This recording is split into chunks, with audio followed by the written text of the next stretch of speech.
excited to get started with this new administration, and I want to thank the Lieutenant Governor and the Attorney General for their work, and as we work together into the future.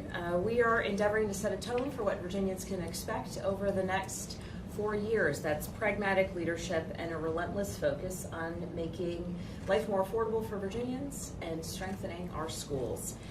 So we start today with the first executive order.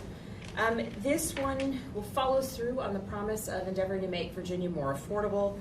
And I'm directing every agency, every single secretary, thank you to all of the secretaries who are here today, to identify where we can reduce costs for Virginians, whether it's cutting red tape within the government or enacting policy that provides relief. We must address high housing costs, healthcare, childcare, and energy costs. And I'm requiring reports from each secretariat within 90 days to ensure that we are able to deliver on this mission.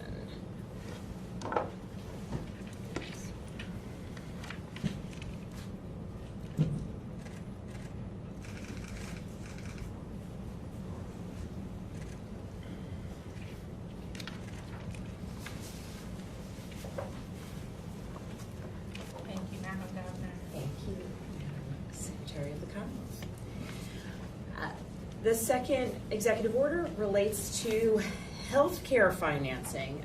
We are establishing an interagency health financing task force. We need to respond as a Commonwealth to the crisis at hand as it relates to healthcare costs and funding cuts from the federal government.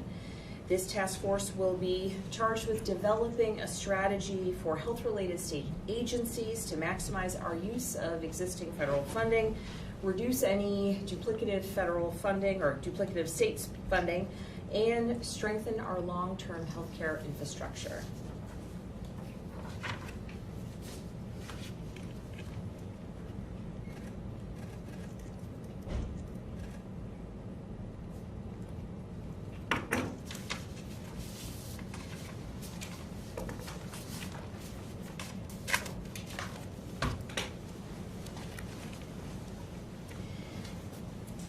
This executive order responds to the challenges impacting the affordability crisis in housing across the Commonwealth.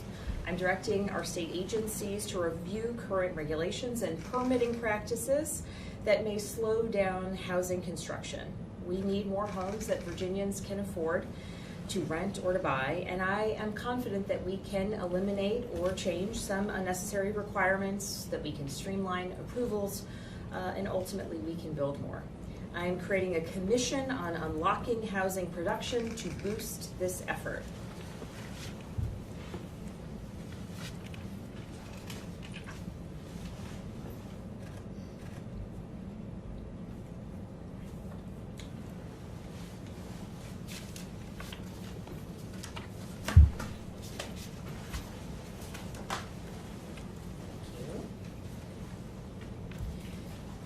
I know a shared priority for everyone in this room is to strengthen Virginia's public schools, and this executive order focuses on academic excellence. We are going to be relentless in strengthening reading and math performance.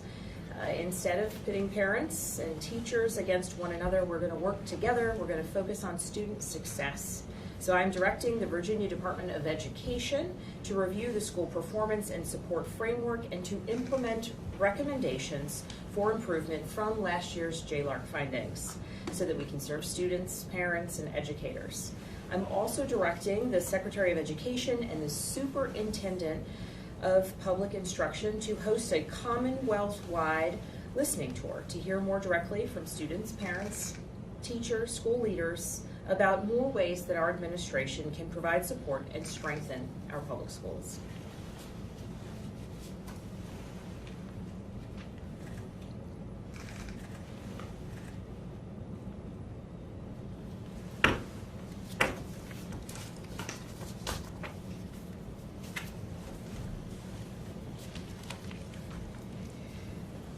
Across the Commonwealth, we have faced the real impacts of federal actions and the impacts of the chaos coming out of the federal government.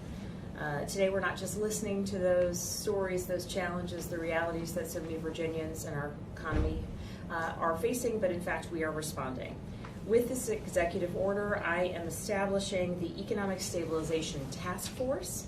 This task force will coordinate a statewide and long overdue response to DOGE federal funding cuts, lost research dollars, reckless tariff policies, and more. We need a full assessment of the federal funds that have been cut, delayed, reduced, or potential projected impacts that we may see into the future, and we need recommendations for how we can mitigate the damage, current or future.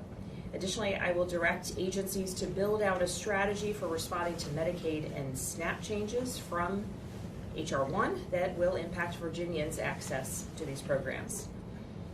And to those in the workforce who are feeling pain, we are expanding our efforts to ensure and secure job placements for displaced federal employees and contractors.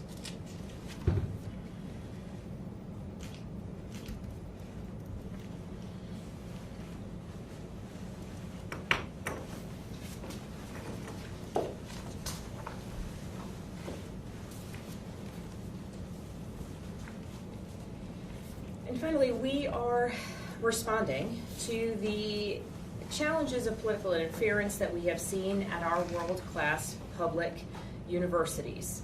This executive order directs the Secretary of Education alongside the Secretary of Commonwealth to review the process for appointing members to Virginia's public higher education governing boards. My administration will review potential legislative or policy avenues to reform our current system to make sure that we are putting the interests of students, faculty, our universities, and Virginia first.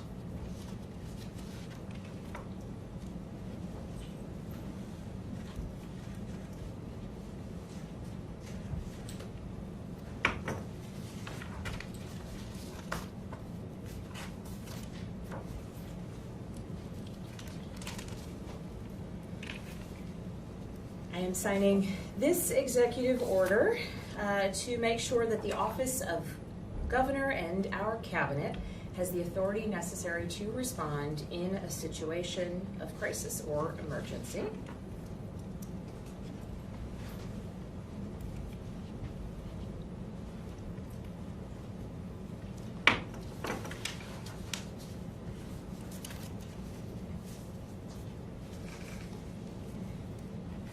This executive order provides my team with the authority to participate in critical planning, budgetary, and personnel decisions, ensuring that my Chief of Staff, Bonnie Kren-Sherman, has the authority to do her job and do it well.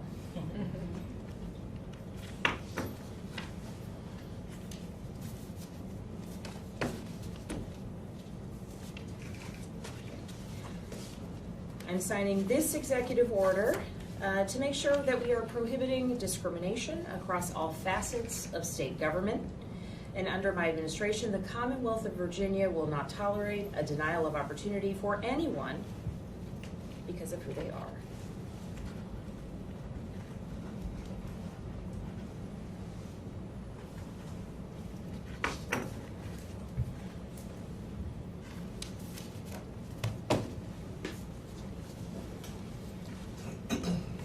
And this executive order rescinds executive order number 47.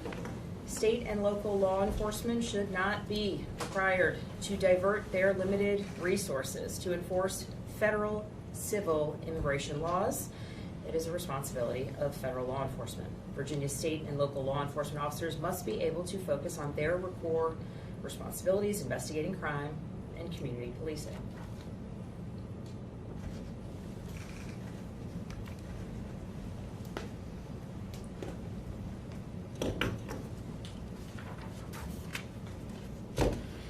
These executive orders represent just the beginning, first steps that we are taking to make a more affordable Virginia, a safer Virginia, and one focused on ensuring that the future of all of our kids is bright.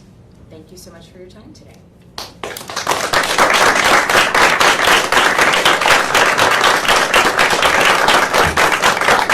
you so much. All prep went out that way.